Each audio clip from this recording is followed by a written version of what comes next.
Hello everyone, I am Ajita Saraswati from Chanakya college of education. हर बार की तरह आज भी हम लोग क्लास डीएलएड के लिए उपस्थित हुए हैं, जिसमें हम यूनिट 2 से एक क्वेश्चन पे हम लोग एक टॉपिक है जिसका क्वेश्चन हमेशा आता है यूनिट 2 से। यूनिट 2 इस पे हम लोग आज चर्चा करेंगे, पढ़ेंगे। ये जैसे कि हर बार हम लोग रिवीजन में कुछ महत्वपूर्ण क्वेश्चन प्रश्नों को देखते हैं, पढ़ते हैं, जो हमारी प्रिपरेशन के लिए होता है और आगामी एग्जाम के लिए होता है। तो इसमें आज हम पढ़ेंगे अप्रोच ऑफ क्लासरूम मैनेजमेंट कि कक्षा प्रबंधन में जो कुछ आयाम होते हैं वो क्या क्या है, कैसे हम कक्षा प्रबंधन करते हैं और इस कक्षा प्रबंधन का क्या मतलब है। पहले तो हम कक्षा प्रबंधन के बारे में वैसे तो पढ़े हैं, लेकिन कक्षा प्रबंधन के माध्यम से जो शिक्षण प्रक्रिया है उसे संगठित किया जाता है। या यूं कहें कि कक्षा प्रबंधन वह माध्यम है जिससे हम शिक्षण प्रक्रिया को संगठित करते हैं। और कक्षा प्रबंधन जिसमें कि अध्यापक और जो विद्यार्थी है उनके बीच संबंध हो और अंतर संबंध में जिस माध्यम से हम अधिगम प्रक्रिया को संपादित करते हैं। ये वहां हम क्लासरूम में जहाँ पे शिक्षक और विद्यार्थी के बीच का जो अंतर संबंध है वह जो ऐसा माध्यम है, ऐसा अधिगम की प्रक्रिया है जहाँ पे हम कक्ष में, क्लासरूम में हम संपादित करते हैं। तो कक्षा में कार्य और क्रियाकलाप को जो अधिगम परिस्थिति उत्पन्न होती है, जो हम क्लासरूम में पढ़ाने में, सिखाने में जो अधिगम परिस्थिति को उपस्थिति करते हैं, तो इसके अंतर्गत कक्षा में प्रयुक्त शिक्षण के जो घटक होते हैं, मुख्य घटक, तो उसे हम सम्मिलित करते हैं। कैसे कक्षा में गतिविधि करें, बालक के साथ क्या व्यवहार करें, हम अपने पाठ्यक्रम को किस प्रकार वहां पे संचालित करें, बालक का स्तर क्या हो और अधिगम का स्तर भी हमारा उसके अनुसार हो। तो ये सारी बातों का हम जो है वहां पे संगठित रूप में रखते हैं। और जहां पे है जो विद्यार्थी और अध्यापक कक्षा में जो होते हैं वो मुख्य अंग बन जाते हैं। वो किसे पढ़ा रहे हैं, अध्यापक जो है वो विद्यार्थी को, ये दो कक्षा के जो है वो मुख्य अंग हो जाते हैं। तो इसी प्रकार जो है उस मुख्य अंग के बीच, यानी उन दोनों के बीच का संबंध क्या होता है, दोनों में अध्यापक, एक कक्ष में अध्यापक और विद्यार्थी के बीच का संबंध क्या होता है। तो अध्यापक का व्यवहार और उसकी शारीरिक भाषा, जिसे वो कैसे पढ़ा रहा है, वो जो बालक जो है वो जो अधिगम करता है, जो शिक्षार्थी है वो अपने अध्यापक का अनुकरण करता है। तो जैसे वो अध्यापक का व्यवहार, उसका शारीरिक भाषा और उसका हाव भाव, तो ये सारी चीजें जो है वो विद्यार्थी को बहुत ही प्रभावित करती हैं कक्ष में। तो इस प्रकार जो है वो विद्यार्थी और अध्यापक जो है वो क्या करता है, मुख्य अंग होता है किसके, कक्ष के। तो इसमें जो अध्यापक के जो क्रियाकलाप है, तो इससे जो क्या अभिप्राय है, अध्यापक के क्रियाकलाप से क्या अभिप्राय होगा, तो वहां अध्यापक का क्रियाकलाप क्या हो जाएगा कि शब्द का जो है, जो शब्द उच्चारण करता है वो, या जो शब्द को जो संप्रेषण के लिए जो कौशल है उसका कैसे वो उपयोग करता है, या उसकी क्या योग्यताएं हैं, उसके सब्जेक्ट, उसके विषय के अनुसार उसकी योग्यता सापेक्ष है या नहीं है। तो इन्हीं सब को वहां अध्यापक के क्रियाकलाप से संबोधित करता है।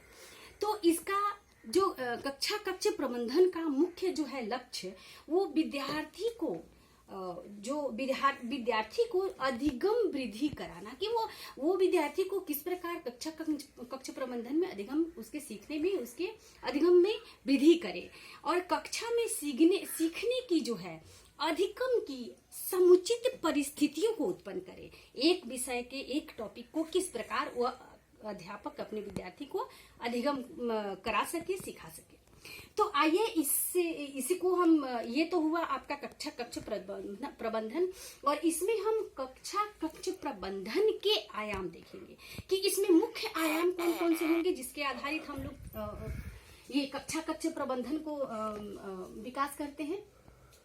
तो इसमें है कि हर्बर्ट का आयाम, हर्बर्ट के आयाम जो है ये 5 बिंदुओं को, हर्बर्ट का आयाम 5 बिंदुओं को मानता है जो कि कक्षा कक्ष जो प्रबंधन है वो विषय वस्तु की क्या क्या इसमें आयाम वो उनके अनुसार क्या है कि उन्होंने इस आयाम को जो विचारहीन शिक्षण की संज्ञा दी जाती है, उनकी इस आयाम को जो है हर्बर्ट के आयाम जो कक्षा कक्ष प्रबंधन का, तो उसमें उन्होंने दिया था। इसमें वो पहले तो उनका इसमें है, पहले में ये जो है हर्बर्ट के द्वारा पहले ये मानते हैं कक्षा कक्ष प्रबंधन में प्रस्तुतिकरण। तो इनके द्वारा जो है इनका जो हर्बर्ट के जो आयाम में है, तो पहले है प्रस्तुतिकरण, तैयारी, तुलना, प्रस्तुतिकरण, तैयारी, फिर तुलना और विश्लेषण या संश्लेषण, विश्लेषण या संश्लेषण और विश्लेषण या संश्लेषण या सामान्यीकरण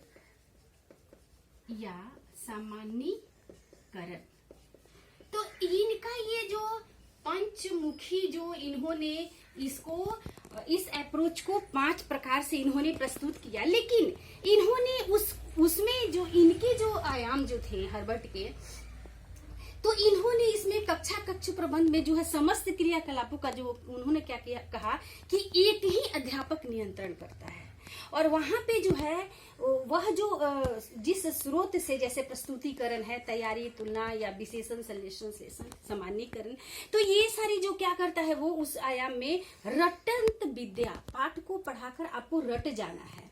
तो इस पे वो क्या करते थे कि वो ज्यादा जैसे प्रस्तुति कैसे करेंगे ये सब चीज को वो कहते थे कि आप तैयारी करो और उसे रट जाओ, याद कर दो। तो इस प्रकार से जो वहां पे विद्यार्थी उदासीन हो जाते थे, वो उनको उसमें रुचि नहीं होती थी, तो यह विषय रटने पे बल देते थे। वो कहते थे कि आप अपने पाठ को रट जाओ, याद कर जाओ। तो इस प्रकार जो है यह आयाम जो है वो ज्यादातर जो है वो सक्सेस नहीं है, लेकिन फिर भी इन्होंने इस 5 बिंदुओं को कक्षा आयाम में सम्मिलित किया था। अब आते हैं, आगे बढ़ते हैं कि मूल्यांकन आयोग। मूल्यांकन आयोग से कक्षा कक्ष प्रबंधन किस प्रकार से जो है वो ये आयाम से हम विकास कर सकते हैं। तो ये जो है ये त्रिपादी प्रक्रिया कहा इसको। इसमें जो है कि कक्षा कक्ष प्रबंधन हेतु शिक्षा के उद्देश्य को जानना, शिक्षा का उद्देश्य को जानना, शिक्षा के उद्देश्य को जान करके ही हम जब कक्षा कक्ष में एक अध्यापक पढ़ाते हैं, जैसे कि हमें बालक को शिक्षित करना है, हम अपनी शिक्षा को किस प्रकार बालक को शिक्षित करें, किस प्रकार दें, तो यह इसमें जो शिक्षा के जो उद्देश्य जो जान करके वह आवश्यक है कि कक्षा कक्ष प्रबंधन जो है यह उद्देश्य केंद्रित है। वहां हम उद्देश्य को ले करके जाएं और समझने के लिए कि कक्षा कक्ष प्रबंधन जो है वह शिक्षा में क्या क्या उद्देश्य लाता है। तो इसमें जो है कि मूल्यांकन में क्या क्या आता है, तो मूल्यांकन में हम त्रिपाद जैसे हमने इसको कहा, तो इसमें त्रिपाद में जो है सबसे पहले मूल्यांकन में कहता है कि शिक्षा का उद्देश्य, पहले ये देखता है इसमें अपना कि शिक्षा का क्या उद्देश्य है। इसमें मूल्यांकन जब हम मूल्यांकन करते हैं कक्षा कक्ष प्रबंधन में, तो सबसे पहले जो है वो शिक्षा का हम एक नंबर पे हम शिक्षा का उद्देश्य का पालन करते हैं कि हम किस उद्देश्य से वहां कक्षा कक्ष में गए हैं। फिर दूसरे नंबर पे आता है कि हमारा कि अधिगम अनुभव, हम जैसे अभी हम पढ़े हैं अधिगम अनुभव, कि हम एक शिक्षक को, जब हम एक शिक्षक उस कक्षा कक्ष में जाते हैं तो हमारी अनुभव कितनी है, हमारी योग्यता कितनी है, इसके अनुसार हम उस स्तर तक वहां अपने पाठ को पढ़ाने के लिए जा रहे हैं। तीसरा में कहता है कि व्यवहार परिवर्तन, व्यवहार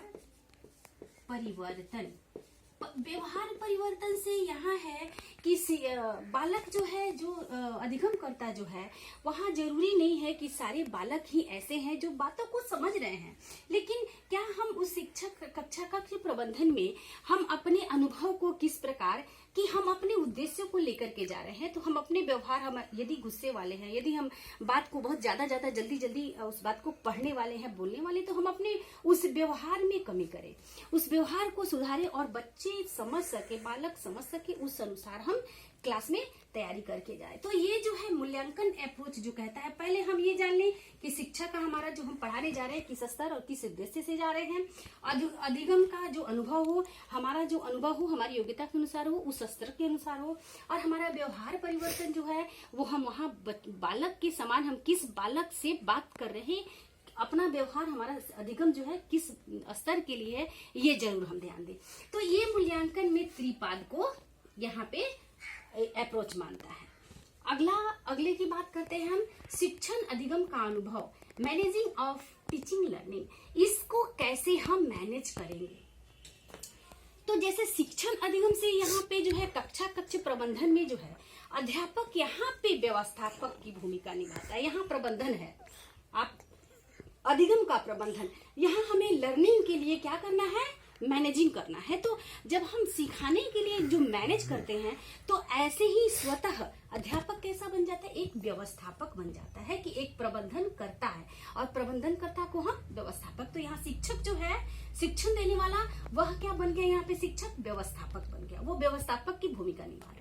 और कक्षा क्रियाकलाप में और जिसमें जो है शिक्षण क्रियाओं का प्रबंध करता है, वो इन बालक को कक्षा क्रियाकलाप में क्या करता है, वो विभिन्न प्रकार के क्रियाकलाप करता है। जैसे घुसने, क्लासरूम में प्रवेश के बाद अटेंडेंस लेना, उपस्थिति दर्ज करना, फिर बालक कितने उपस्थित हैं वो गिनना, फिर कितने एब्सेंट है वो गिनना, कौन से बच्चे आज एब्सेंट है तो क्यों है, और वो एब्सेंस के लिए उस अनुपस्थिति की किसी बच्चों से जानकारी, इत्यादि इत्यादि बहुत सारे ऐसे हैं। तो ये सारी चीजों को वहां पे वो मैनेजमेंट, यहाँ पे वो क्या करता है, मैनेजिंग करता है, वो प्रबंधन करता है, तो वो व्यवस्थापक हो जाता है। तो विभिन्न क्रियाकलाप और शिक्षण क्रियाओं का प्रबंध करता है, जैसे कौन सा पाठ आज मुझे पढ़ाना है, कल मैंने क्या पढ़ाया था, आज कैसे उसे पढ़ाना है, ताकि बालक को और अच्छा से समझ में आए। तो इस प्रकार से जो वो अधिगम करता है, यह आयाम जो है, ये जो शिक्षण अधिगम का जो प्रबंधन है, यह आयाम जो है, जो मानवीय संगठन और संबंधों के सिद्धांत पर करता है काम। मानवीय संगठन यानी जो बालक कक्ष में उपस्थित है, उसकी बातों को समझना, क्यों उपस्थित है, क्यों नहीं है, क्यों बीमार था, कब बीमार है, कितने दिन से बीमार है, इत्यादि ये सब बातों को। तो यहाँ जो है वो ये आयाम जो है प्रबंधन में, ये जो एक मानवता से भी जुड़ जाता है और उसके संबंध के सिद्धांतों पर भी कार्य करता है। तो इसके जो शिक्षण अधिगम का जो प्रबंधन, जो ये आयाम, जो ये आयाम डेविस ने इस अधिगम के को स्पष्ट करते हुए कहा कि इसमें जो है व्यवस्थापक, टीचर जो है वो क्या होता है, व्यवस्थापक हो जाता है। तो डेविस के द्वारा यहाँ इन्होंने क्या कहा कि इसके जो है ना वो 4 उन्होंने ये बताया। तो ये 4 उनके कौन कौन से इसमें जिसपे वो कक्षा प्रबंधन को कैसे सुचारू रूप से चलाएंगे। तो पहला इन्होंने नियोजन कहा कि नियोजित करेंगे पहले हम अपने प्रबंधन को, फिर संगठित करेंगे इसको, संगठन, और फिर तीसरे पे इन्होंने कहा कि उसका अग्रसरण, उसका जो है अग्रसरण, आगे हम कैसे उसको क्लासरूम तक लाएंगे। फिर हम यहाँ पे उनका चौथा नंबर पे था नियंत्रण। ये शिक्षण अधिगम कर्ता में डेविस ने कहा कि हम व्यवस्थापक हैं तो पहले नियोजन देखते हैं कि हम क्या क्या उसमें नियोजित में रखें, फिर इस संगठन को किस प्रकार हम चलाएं, आगे जो है अग्रसरण के लिए हम कैसे आगे के लिए हम कैसे आएंगे व्यवस्थापक बनकर, और लास्टली उस काम को हम नियंत्रित कैसे करेंगे, उस क्लासरूम को हम कैसे नियंत्रित करके चलाएंगे। तो इस तरह से डेविस ने शिक्षण अधिगम का प्रबंधन को कहा कि इस आयाम में हम इस प्रकार से कक्षा कक्ष रूम को हम चला सकते हैं।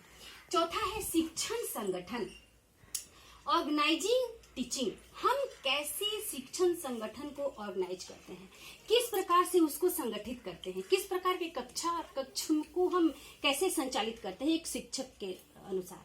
तो इसमें इन्होंने संगठन का जो आयाम है, शिक्षण संगठन का आयाम, तो इस तथ्य पर आधारित है कि शिक्षण जो संगठन है वो आयाम जो शिक्षण विचारहीनता से, जो शिक्षण की जो विचारहीनता है उस विचारहीनता से विचारयुक्ता की ओर ले जाने वाला है।